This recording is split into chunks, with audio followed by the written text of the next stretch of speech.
spin Don's theme from the very beginning. Don is the one that's... Yeah, okay.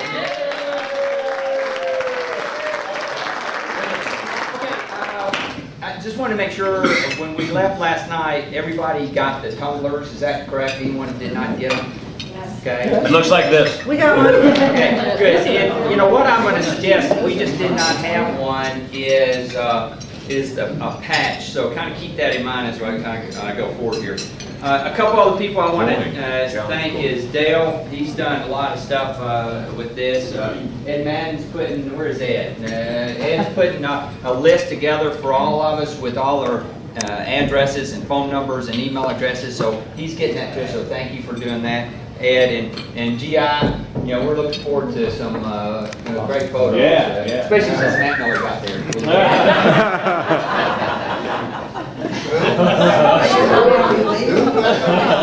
So anyway, okay, we have, where is Bill? Bill has volunteered to put a Facebook page together, and it's going to be John Black Schatzi,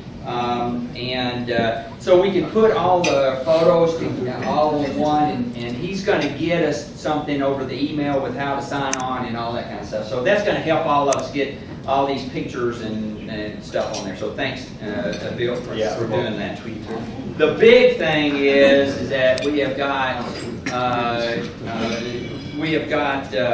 also Dennis is probably going to do something on there too. I imagine him and Bill will get together and do that. So, but we were kind of, I said what do we want to do to keep this going, and I also said that I went to my 40th high school reunion and it was pretty bleak. There were more warts there than I had imagined. So anyway, what I think that we should do, I'm going to recommend that we do this in 4 years, get it back on cycle for 35. So 2015. And we'll say May 2015, and the good news is that somebody else is going to do this. And Greg and Debbie.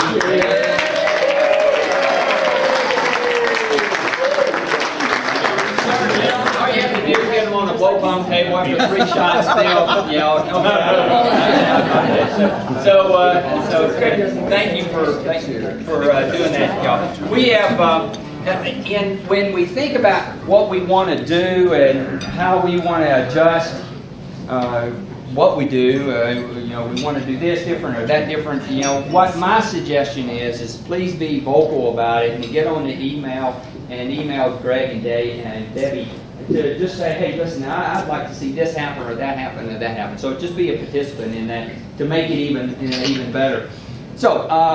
And the final thing I've got is our name tags. A lot of us didn't wear it, but I think probably in 5 years to 4 years, I'll need to be reminded.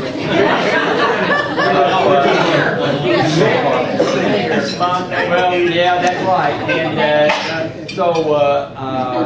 but we're going to try to keep these and give those.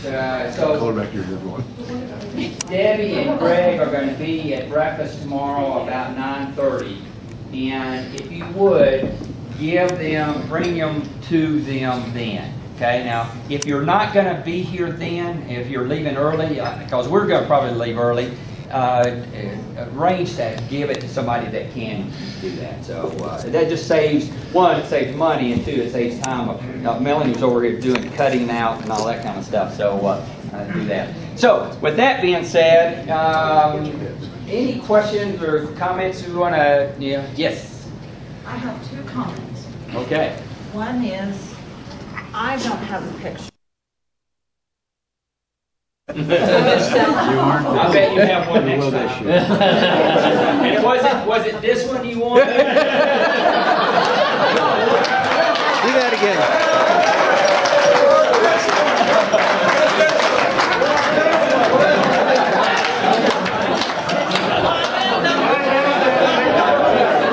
It's right here.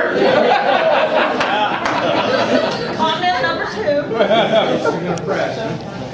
Another wife and I were discussing our little name tags, And it was brought to my attention that she had more flowers on her side. Oh my God! But yours were bigger flowers. Those were rolled out with a perfect.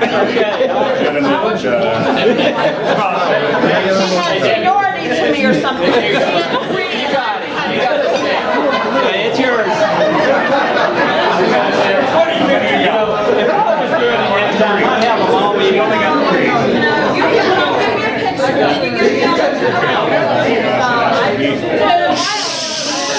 Where's your name tag? I have 2. I got 3. Okay. All right. So, point well taken. And your real point was? Yes, Becky. Actually, Walt has a comment I do not. about May 21st in Arizona. No. May. Are- What's May in Arizona? What? Are 102, we 105? serious? You guys just bring your sunshades. Well, So let's get off. Okay. Let's get off schedule again. Let's like February or something. yeah. Let's go to Hawaii. The weather's actually it's nice in Hawaii all year round. Okay, so what I'm hearing, then right now it's May. However, y'all can email and let's have some comments back and forth whether or not. May is a tough month for those of us that still have young children. Okay. Graduations, end of school year. Good point. Okay.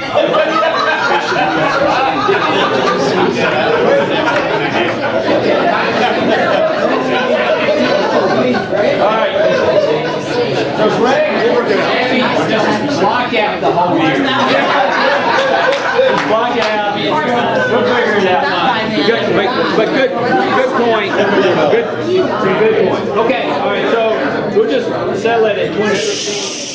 Okay. All right. You had. I was thinking about Minnesota in January, and we can all go ice fishing.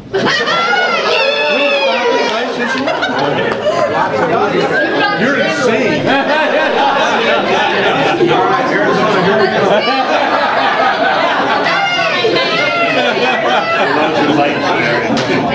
Okay. All right. Any other realistic comments? We're doing the tubing. All right. So first of all, I want to get Dale. Would you come up here and talk to us just a little bit?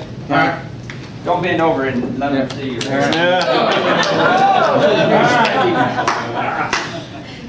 Number one, everybody's asking, Alabama and all that, you're really living in a barn? No, but by next year with another collection like I've gotten, I'll be able to afford to move into it. 31 years ago, who would have ever thought that G.I. Ringer would have us all under his tutelage?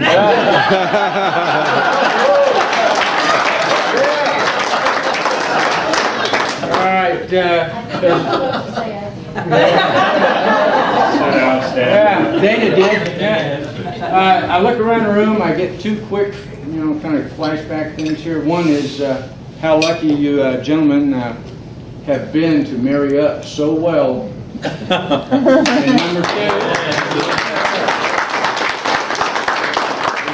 number two is how low you women set your standards.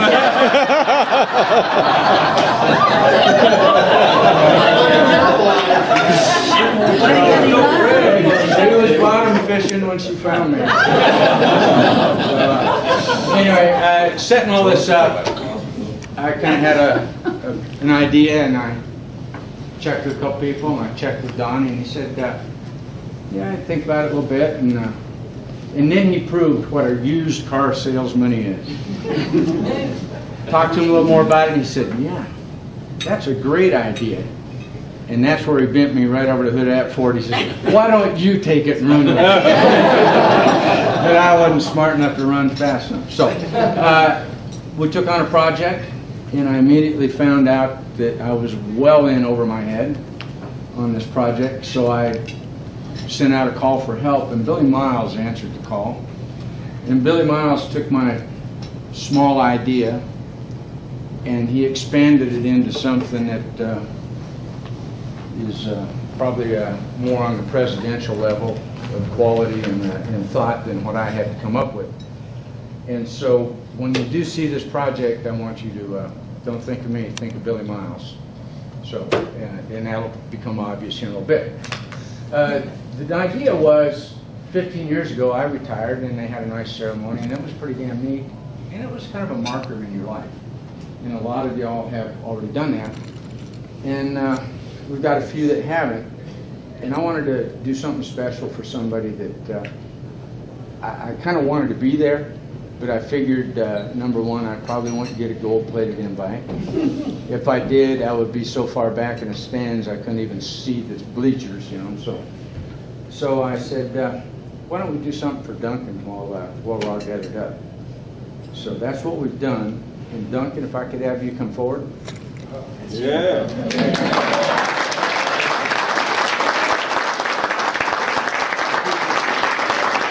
Right here, we'll be right back with you. Speech. And you said this was a good idea.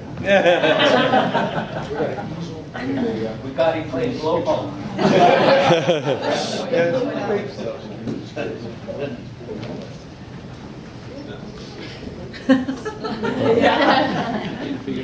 Are these all the pictures that you can't show to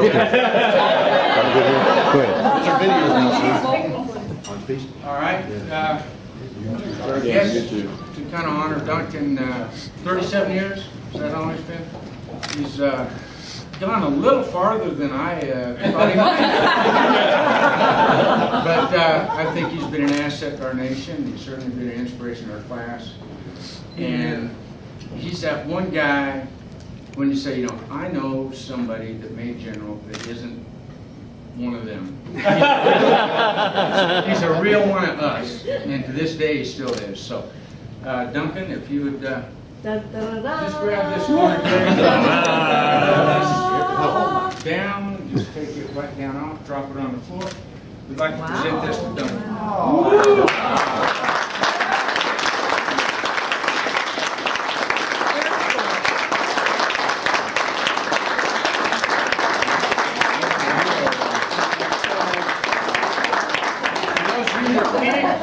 It says Duncan Lips McNabb. I fly jets. How am I doing so far? UPT Class 8005.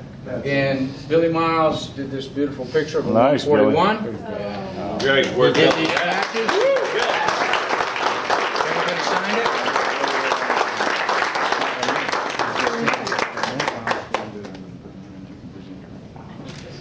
And as we know, this was not a single one-man show. Duncan had a little help in this endeavor. So if Linda... Is that a short joke?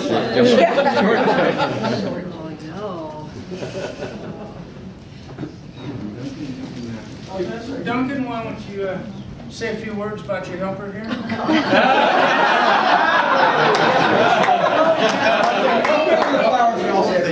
She needs a shot. All right, Linda.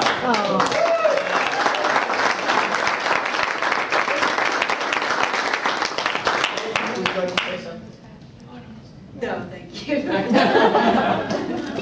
This was for what? No, thank you. Well, Honey, would you like to say something? to represent the two of us, I will. Reluctantly. Now, how long should I give you? Give him the signal. Okay, sorry. He was old when we were in UPT. He hasn't changed a bit. He hasn't changed a bit. Well, Dale and Billy, and to all of you, I mean, this is certainly not something I was expecting tonight. You know, when I think back, one of the really amazing things that you get to do in our military is you get to work with some great, wonderful Americans, and surrounded by spouses. They're ladies for us, since we didn't have any females in our pilot training class. In this case, it was all wives. and girlfriends that became wives, or girlfriends that stayed girlfriends for a long time. And I would just say that this group, it's amazing when I think back, and one of the things that when I think back on my life, one of the things that I always think of is when I think about 8005 and I think about us getting everybody through but one. You know, in a time when most of the folks were washing out 10 to 15, in some cases 20%. And the way everybody took care of each other. The way that we had so much fun while we did it. The way that we did things. And then we have folks like Don and Mel. You know, and as the Davies take this on. The fact that everybody came here. I mean, you think about, you know, out of 30 graduates, 3 didn't come. And one, obviously, you know, Donnie Williams, and as we think about him, but, you know, you think about how amazing that is. And obviously with the Hydes, and I think really only one, I know they would have made it if they could have. And so you end up with really one that might have been able to make it and did not. With all the spouses, with all the families, which means that you enjoy this and getting us together. And I know it is amazing that all it takes is a ping pong ball and a when Dale talked about the low standards, and I'll tell you what, you know, for the wives, I'll tell you what, you all will put up with a lot. And all you need is give you a ping pong ball, and you'll go to town. But it really does say a lot, and it's kind of what you find in the military is it is a family, and it is about doing something that's very important to the nation, and you all know that, and it's this defense of freedom. You know, especially as we about to hit 9/11 tomorrow, and you think about what this means, and what it meant to serve. And I always tell folks, you know, that I love what I get to do, but just as importantly, I love who I get to do it with. And when you think about being entrusted by the American people with their most precious and fundamental right, which is their freedom, the part that they don't tell you is you get to work alongside some of the greatest sons and daughters that our country that represents this country in such a tremendous way. And so that's the part that always hits me. And whenever we get down, and the fact that you all took the time to do this when you got so many other things to do, and you know, I really am this. You know, we retire in about 5 weeks. Linda has been ready to retire for about 30 years. Oh, come on. But it is a time that sometimes we take for granted what we have been allowed to do, and that special, you know, being allowed to learn how to fly and then do this for this country, this great country where this truly is the beacon of freedom. This really is, you know, this battle that we're in right now. As you think about 9/11, this really is our time, and this really is a battle about the future of mankind. It's not the first time this world has had to have that kind of battle, but that's what this is about. And you know, it does strike me that, and as I mentioned earlier, when you sit there and think about 9/11, and I tell folks that on 2 May when they got Osama bin Laden, I think everybody remembers where they were when 9/11 happened. Everybody remembers that. And I was in the Pentagon, and I remember, you know, who I was with when they first told me the first Twin Towers hit, second Twin Towers hit, coming out of the building, finding out that all of our people were okay, being told, you know, you need to get out of the parking lot because another airplane's coming in, which is the one that went in Pennsylvania. And then about the time that I've made sure that everybody's okay, made my first call to Linda and said, you know, please let everybody know that everybody, that, you know, we're very lucky we didn't lose anybody. And about the time they said, you know, move to the other side of the highway, F-16 came overhead. You know, you remember it like it's yesterday. And then I remembered about that time getting pissed. And I was not as pissed, obviously angry about the Pentagon, because at least that was a military target. But the Twin Towers was the wanton killing of innocent men, women, and children that I, like everybody in this room, had sworn to protect. And you knew that day if they could have killed 30,000 instead of 3,000 or 300,000 or 3 million, they'd have done it, and they would do that today. And that's what this country has now figured out is how do you go about this? And as we looked to the country and said, who shall we send? Who will go for us? Just like you all did back very early when I got to see you as young second lieutenants. You raised your hand for freedom and you said, here I am, send me. It's really awesome and very, very noble. And the bigger part of that is these loved ones that allow you to serve. These loved ones that sit here with their own sacrifice and have done so much. And there's lots of places that you can do things for your country and serve in so many ways, and in all the professions we have. But this is one of those. And I was talking about Bin Laden, and one of the things that always makes me, that when they got him, one of the things that the best statements that was said was by a sister of one of the victims from the Twin Towers. And she said, he said, well, what do you think? How do you feel? And she said, I take great comfort in that the very last thing that Osama bin Laden thought about was the Americans have come. And I do really like that we have a military that if somebody kills our people or puts our freedom at risk, we will come and we will change their world. And that same capability allows us to show great friendship and the compassion of American people to other folks, to folks that are the victims of tsunamis or earthquakes, floods, and we're able to do that. But at the end of this, I really do like the fact that they know that we will come. And that's what this is about. It is taking care of friends and allies in the world. It is protecting that beacon of freedom, that because of what you all do and did, and what folks and generations that have now taken that on that mantle, that the beacon of freedom will continue to shine as it has for generations before and will for generations to come. And I will tell you, and I think about this, and I think about this is what makes it worth it. This is what allows us to do it and go through the sacrifice, because the sacrifices are very large. And again, it is a lot easier to put yourself in harm's way than it is the loved ones in harm's way. So if I looked at all of the spouses and all of the loved ones that allow you to serve, that is even a bigger sacrifice. So thank you for this.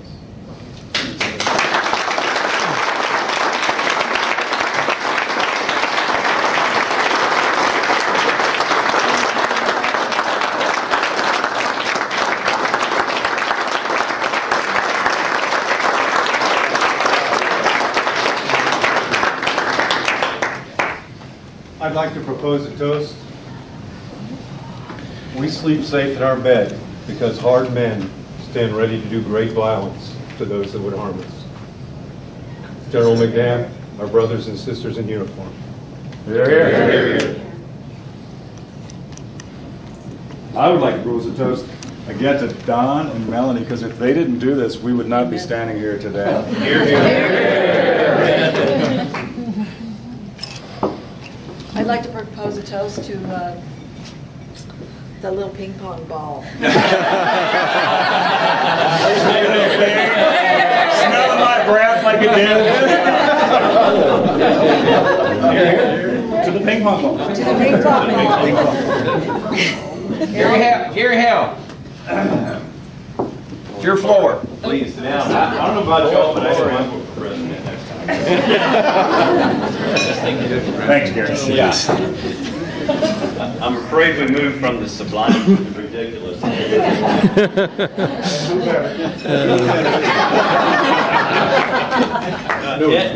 Ed was kind enough to send out that email that had the poem that we had at graduation, and that was a lot of fun. And then we had a little addition of that the last time we got together. And I thought, well, maybe I'll try to do another poem, but I'm not really a poet. In fact, that's the only 2 poems I ever wrote, unless you count the one about that man from Nantucket. Still unpacked. So instead, I came upon this, and I thought I would share it with you all. While staying in Iraqi, mountain resort one weekend, a young 10-year-old boy, happened to pass by a room where an Air Force pilot training class reunion was being held. The group had met to commemorate 31 years, which had passed since their graduation from training. The young man paused to listen to the old-timers regale each other with stories of the past and reflections on the future. The young boy was so struck by the brave adventures of this august group that he rushed back to his room and penned the following thoughts. Why I want to be an old pilot.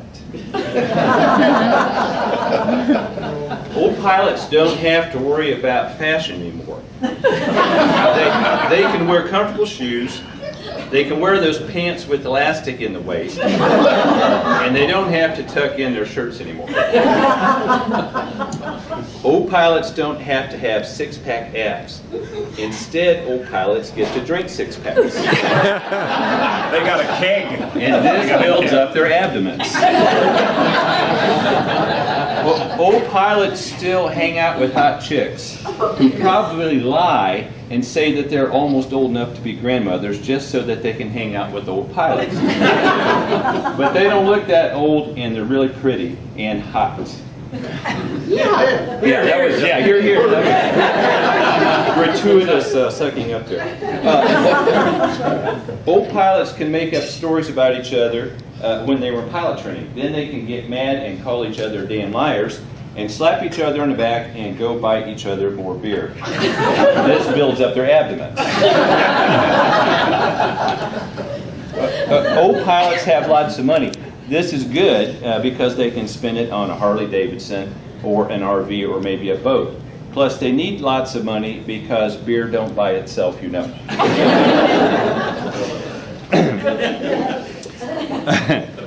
Yeah, that's why I want to be an old pilot. Old pilots used to say things like, one pass and all ass.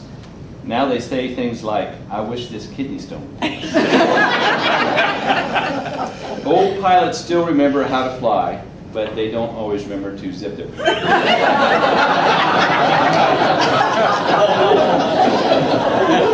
Old pilots talk about flying until they get tired of that, and then they talk about themselves. Old pilots don't need to buy birth control stuff. They just use their personalities or their wardrobe. Old pilots know the difference between Niagara and Viagra. Joke. How do you tell an old pilot at a party? Answer. You don't have to. He'll tell you. Let's see. Oh, here's some more. Old pilots know it's important to do things in the right order. Floss your teeth and then use preparation H. That stuff shrinks tissue. Old pilots can still see really well, but why the hell do they have to print this damn newspaper so small anyway? Joke. What is the difference between an old pilot and God? Answer. God doesn't think he's an old pilot.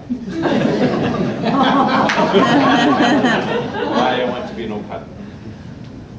Old pilots still get up at dark:30 to go to the bathroom.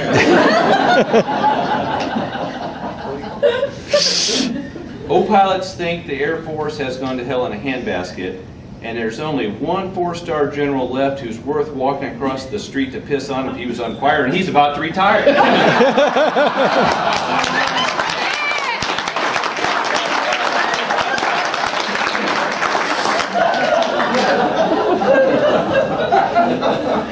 And finally, old pilots know that, well, if you can't tap dance, you're queer!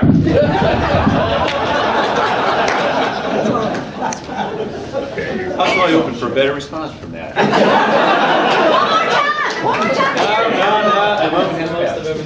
And Ed asked me to ask two other guys to talk, and I haven't asked them about this, but there were two stories in particular that most of us remember. One was written up in the Doofer book, which I'm sure was a truthful account, and the other was related to us.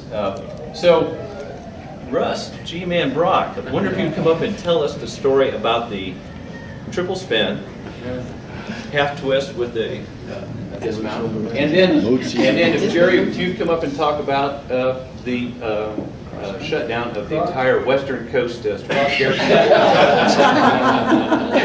Thanks very much, Shirley.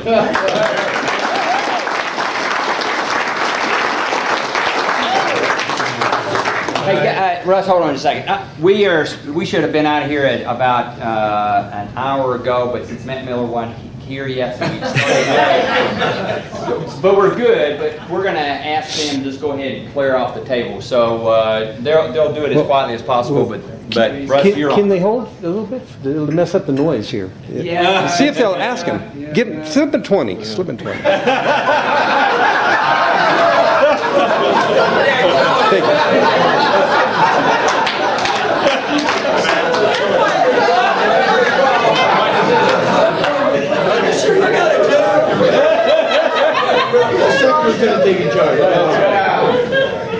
All right, well, you guys have all heard this story before, but there I was.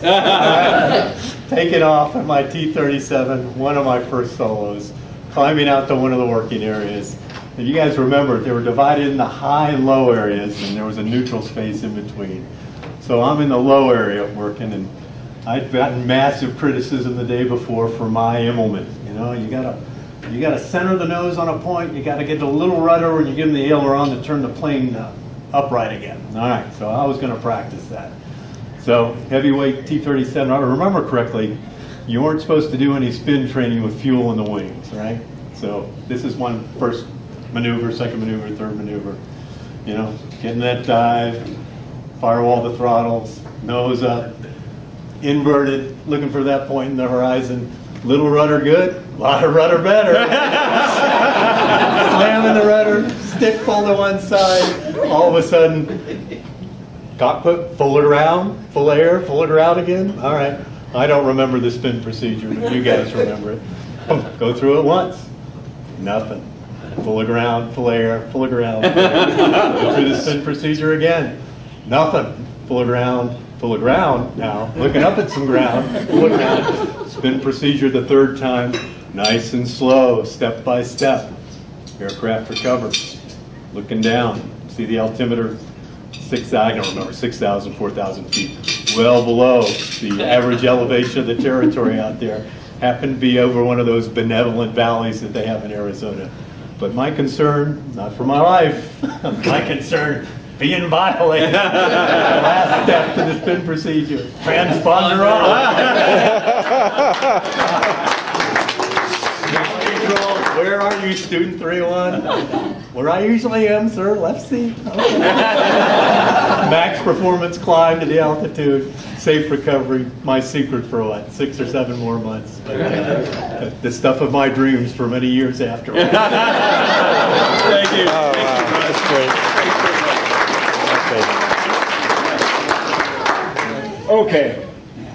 Oh, man. How do I follow that? You guys, okay, first of all, I want to say one thing. Everybody's here because of that. And I already said that for both the toasts, but thank you. And we're going to do it again in, when is it going to be? Are we on schedule? Have we decided? Because everybody should leave this room tonight knowing when it's going to be, I think. May 2015. Sometime in 2015. 2015. Okay. Because, you know, I'm amazed, and I talked with Duncan about the fact that here we all are, and we still like each other after, my calculations, roughly 1,000 years of living since we graduated, okay? 30 times 30 is 900 something, so, you know, so here we all are, and I don't know that the other section that, you know, okay, here's a good story. Here we are, you guys don't even remember this. We're standing in the parking lot of the O Club, counting off, and they're going to divide us in half, our class. Half is going to be, you know, John Black, and half's going to be whatever they were, no loss or something. So they count off, and then it's just like, it's totally arbitrary. And Rob Matmiller's standing here, and he's in no loss, and they count off, and they go, get over here, and he's here. And now he's with us, and he's here tonight. And if he would have been like right here, he'd have been those assholes in the other section, and we would have never known him. So, I mean, think about it. I I mean, that's how, I mean, it's totally arbitrary that we're all together here, but, you know, we all got along, okay? And so we all arrived at UPT, you know, we all have our own stories, and we were all, you know, this guy was a lawyer.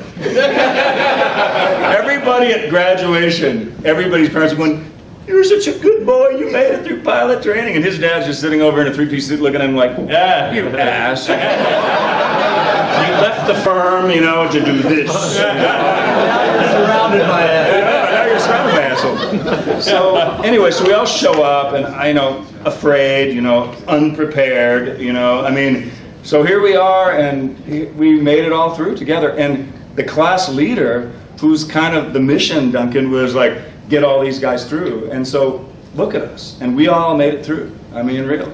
I mean, you did a great job, I gotta say. So if I had a glass, I'd say that was the first impossible assignment that you made happen. The hardest thing I did my whole career.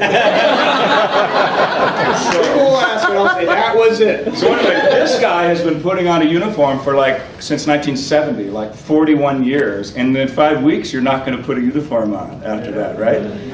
I mean, so I'm thinking that he has he's the longest tenured, right? He's still in, and nobody else here is on active duty, are they? Wait, Garfield, go ahead. I think the Walmart greeter thing still counts as uniform. Okay, wait. I got a bone to pick with you. Guard puke. I was in the Guard for 20 years. So if you were Guard puke, I'm Guard bulimia. I was like, man, I outlasted you. I have bulimia too, I just don't purge. So we have one guy from the academy, one guy from the Guard, and the rest of us were like ROTC or any OTS guys? Any OTS? Any guys like? Everybody else was ROTC? OTS. So. Yeah, Phil and I were OTS. Phil Hyde. So a couple OTS, and the rest of us were like wusses, you know. You know, California, Berkeley, ROTC. Carry uniform in a bag. Go, you know, put it on, do a couple of blanks in the building, and then take it off. So they burned my building down too. My core, you know, where we had core meetings, Callaghan Hall doesn't exist at Berkeley. They burned it down 2 years after I left. So, you know, there you go. So anyway, we show up at pilot training, and I wish somebody had the nerd movie because it was great. Everybody in this room, I think, got to put on the little, you know, Groucho Marx glasses and be the nerd at one time. So it was like this guy shows up at pilot training and he goes through everything and he finally graduates. So we went through a lot together, and having a common enemy draws people together. You know, whether you're prisoners, you know, whether you're, you know about that? Sport.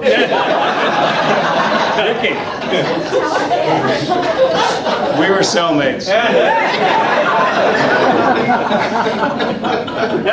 So anyway, I think that having the common enemy drew us together, and here we are, you know, like 900 years later of aging. So everybody has a story. It's really good to see. I think I talked to everybody here in the room because it was pretty cool catching up on everybody. And all I can say is that we have something special, and in 4 years and many months, we'll do it again.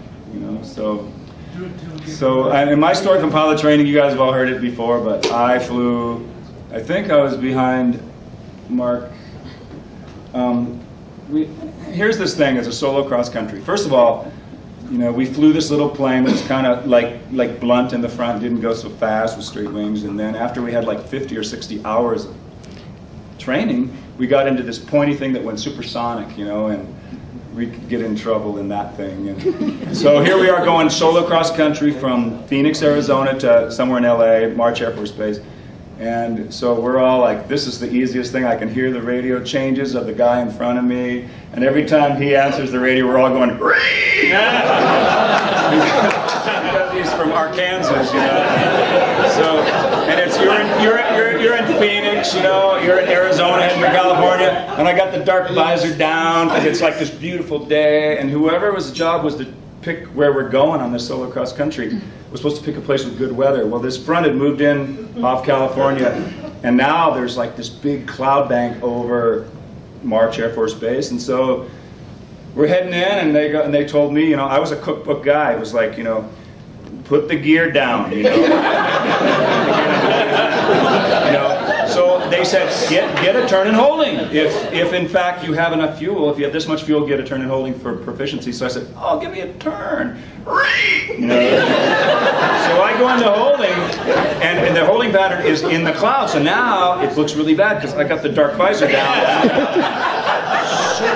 Now all the guys behind me are starting to descend, and so now I can't get clearance to do my approach, my 45-mile tack end straight into the SAC base.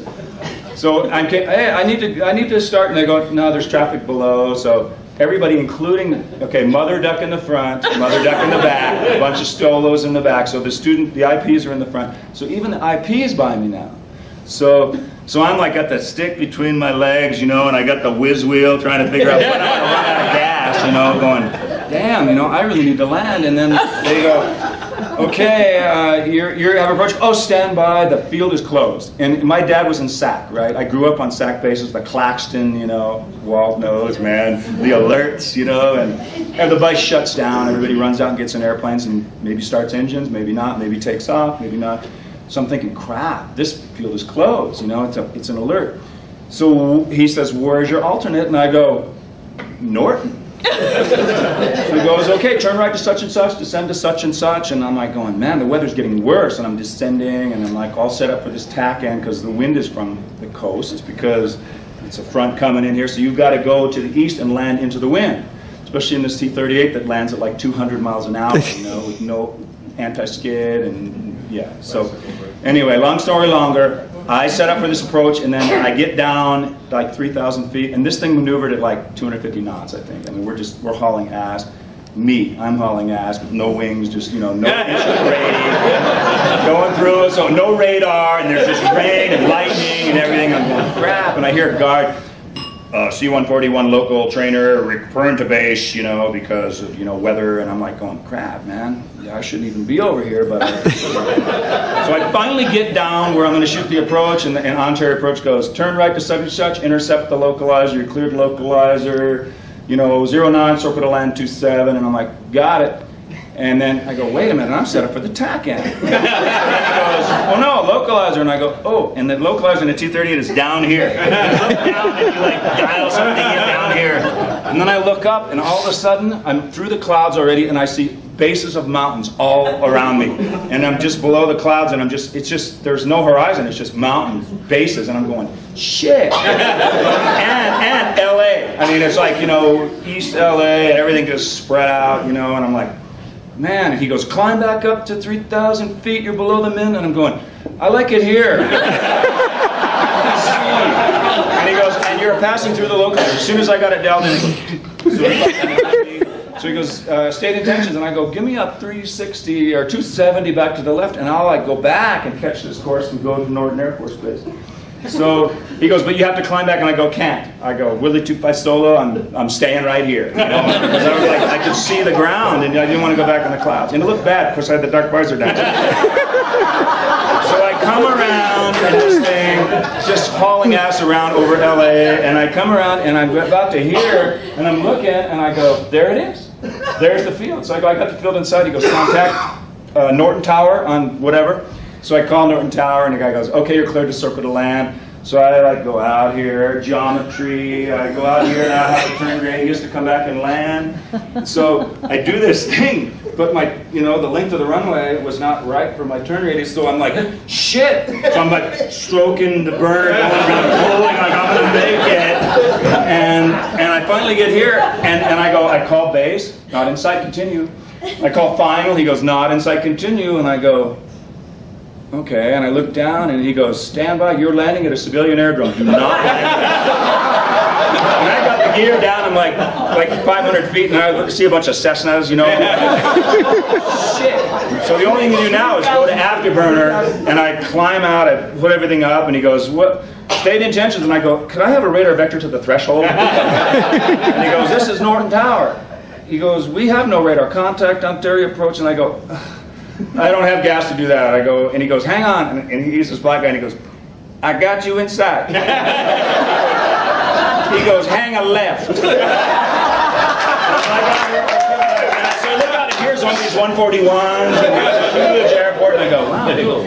So I roll out, and I'm heading back, you know, heading in, and he goes, you're cleared to circle to land, and I'm like, now the master caution's on and open the cross-feed valve, you know, you don't have much gas left. So I go, I don't think I can circle. I think I'm just going to land, but it's like 20 knot tailwind. Again, in a T-38, we were landing at like, you know, Mach. So I touched down on this runway, and I don't know how long it was, 10,000 feet or 11,000 feet.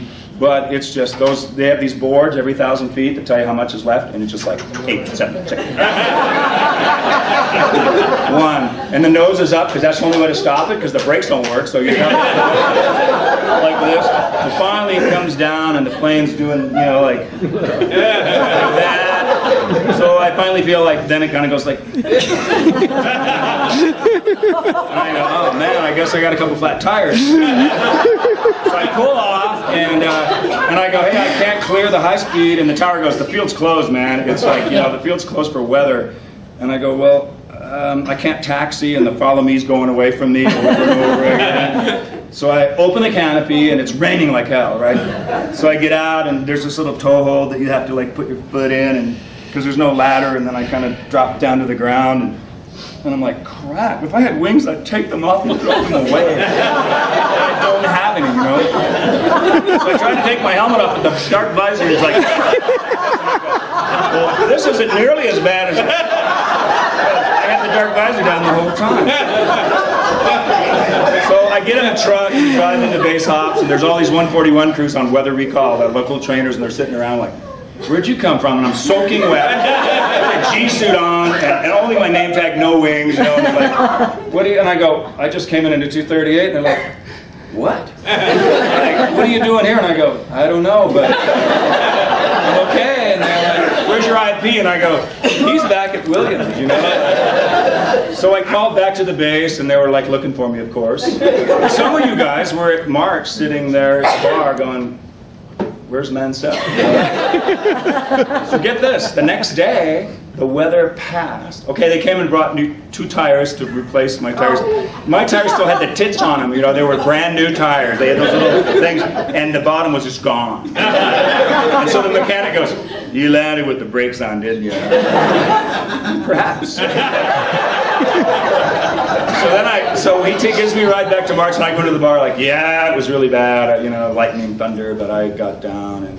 And then the next day, this is Air Training Command, the weather broke where I was, and I was supposed to take off and meet all you guys going back. But you guys were still in the weather at March, and Norton wasn't. So I took off solo after that debacle, flew back to Williams, okay, by myself. So I come back to Williams, and now the weather has moved to Williams. So here I am the next day like, okay, damn, I'm not going to do a high tack in. And I'm like, I see a hole over there, so I'm like, cancel. They go, get below 18,000, you can't cancel. And I'm like, I'm going that way anyway. See you later, you know. Like, and went down and landed, and they took my paperwork, and they did all this stuff and go, you had 26 gallons of fuel left when you shut down. So I almost ejected over early. And Donnie Williams said, there's very few problems that this ejection seat will not cure. And I was thinking about that, but I always thought the plane would be pointed at a nunnery or, you know, like a hospital or elementary school. So anyway, it was a $10,000 flying lesson, and it's kind of like Russ. I thought about that a lot after it happened. And so anyway, Donnie Williams, I just brought him up, and I want to say that guy's here in spirit. He's looking down, and he's approving of all this. So. Right on, you guys. I'm glad you guys are here, and I'm going to see you in 4 years and 7 months, I think. All right?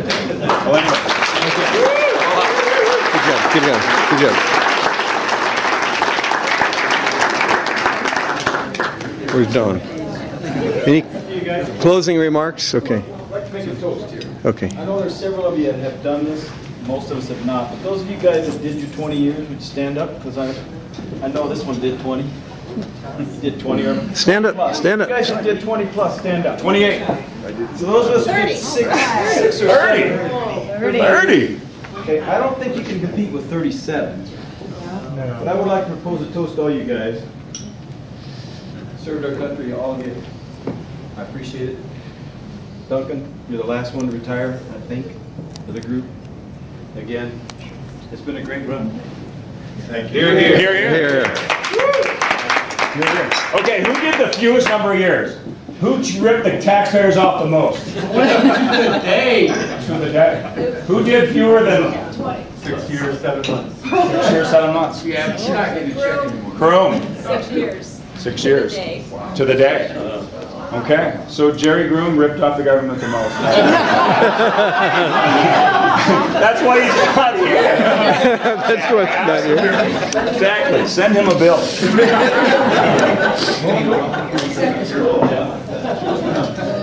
Anyone else have anything?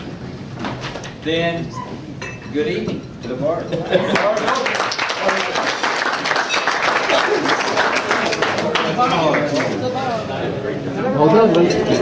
Good job, good job. You guys gotta get past me to get to